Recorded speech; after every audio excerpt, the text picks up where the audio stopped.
Economía y Sociedad, por Max Weber. 201, segunda parte. La economía y los órdenes y poderes sociales. 5. Tipos de comunidad religiosa. Sociología de la religión. 10. Los caminos de salvación y su influjo en los modos de vida. 4. El desarrollo hacia la sistematización y racionalización de la apropiación de bienes religiosos de salvación trata de eliminar esta contradicción entre el hábito religioso cotidiano y el extraordinario. De la infinita plenitud de aquellos estados interiores que podía engendrar la técnica de salvación, se destacan al fin algunos como centrales, no solo porque representan una constitución anímico-corporal extraordinaria, sino porque parecen incluir la posesión segura y continua de los bienes de salvación específicamente religiosos. La certeza de la gracia, certitudo salutis, perseverantia gratiae. Ahora bien, lo mismo da que la certeza de la gracia tenga un matiz más místico o más moral activo, de lo que pronto hablaremos. Pues, en todo caso, significaba la posesión consciente de una base constante y unitaria del modo de llevar la vida. Para facilitar el conocimiento íntimo de la posesión religiosa, aparece en lugar de la orgía y de los medios irracionales de mortificación de la carne, únicamente irritantes y emotivos, el rebajamiento planeado de las funciones corporales, alimentación insuficiente continuada, inhibición sexual, regulación de la frecuencia respiratoria, etc. Luego, el entrenamiento de los procesos anímicos y del pensar en la dirección de una concentración sistemática del alma sobre lo religiosamente esencial. La técnica yoga de la India, la repetición constante de sílabas sagradas, Om, la meditación sobre círculos y otras figuras, ejercicios que vacían sistemáticamente la conciencia, etc. Sin embargo, en interés de la duración y la uniformidad de la posesión religiosa, la racionalización de la técnica va más allá y hasta, al parecer, en sentido contrario, a una limitación planeada de los ejercicios a aquellos medios que garantizan la continuidad del hábito religioso, lo que quiere decir que se eliminan todos los medios higiénicamente irracionales. Pues así como toda especie de embriaguez, lo mismo el éxtasis orgiástico del héroe que la orgía erótica y la embriaguez de la danza se alternan inevitablemente con el colapso físico, así también la saturación histérica por el neuma con el colapso psíquico, esto es, en términos religiosos, con estados del más profundo desamparo por parte de Dios.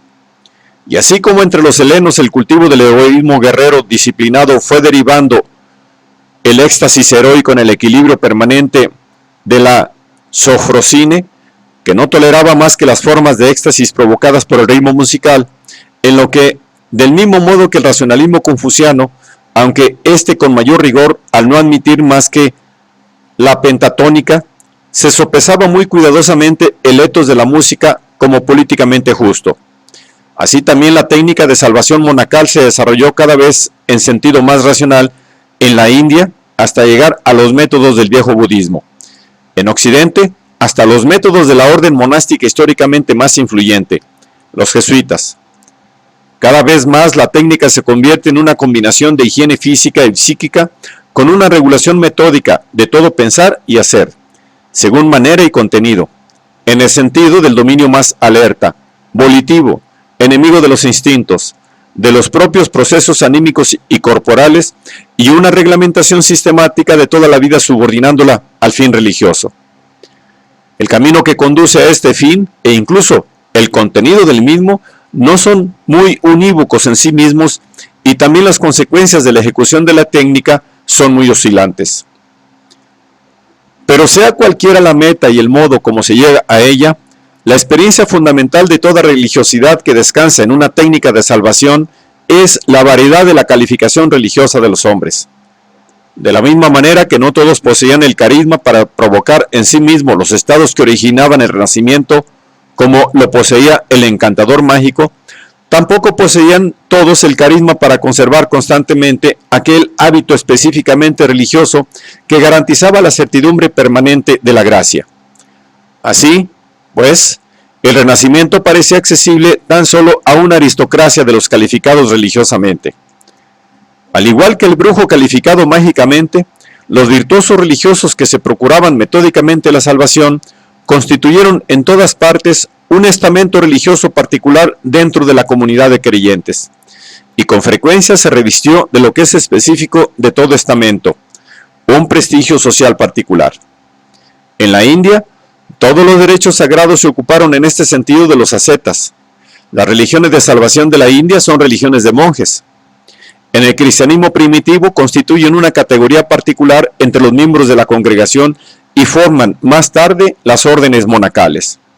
En el protestantismo, las sectas ascéticas o las eclesiae pietistas, entre los judíos, los perushim, forman una aristocracia de salvación frente a los amarés. En el Islam, los derviches y dentro de ellos, a su vez, los virtuosos, los genuinos sufís. Entre los coptos, la congregación esotérica de los castrados. Más adelante tendremos que ocuparnos todavía de estas importantes consecuencias sociológicas. A la luz de la ética de convicción, la técnica de salvación significa siempre prácticamente la superación de determinadas apetencias o afectos de la ruda naturaleza humana, no trabajada en sentido religioso.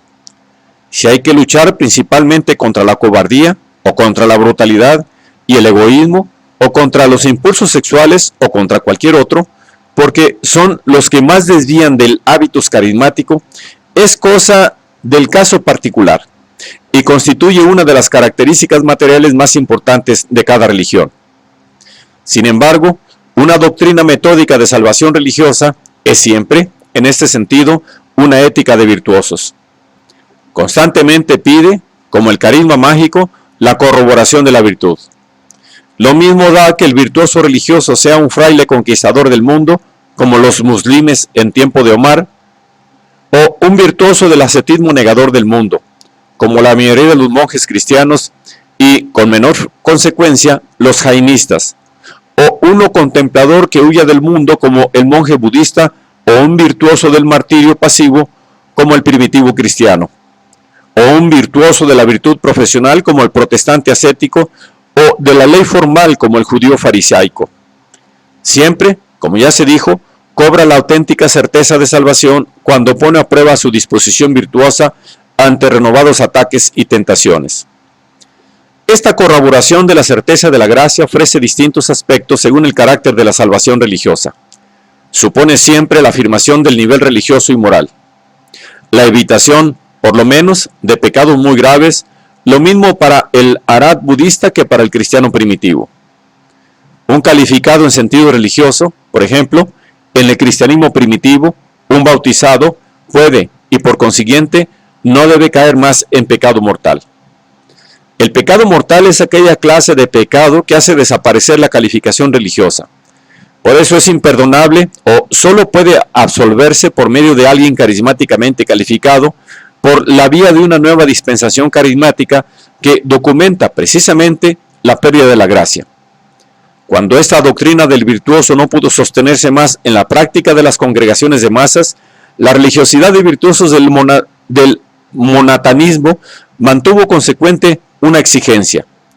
El pecado de cobardía sería imperdonable, así como la religión guerrera de los héroes del Islam castigaba sin remedio la apostasía con la muerte, y se separó de la iglesia de la masa de los cristianos cuando la persecución de Decio y Diocleciano hizo impracticable esta exigencia desde el punto de vista del interés del sacerdote en asegurar cuantitativamente la existencia de la comunidad.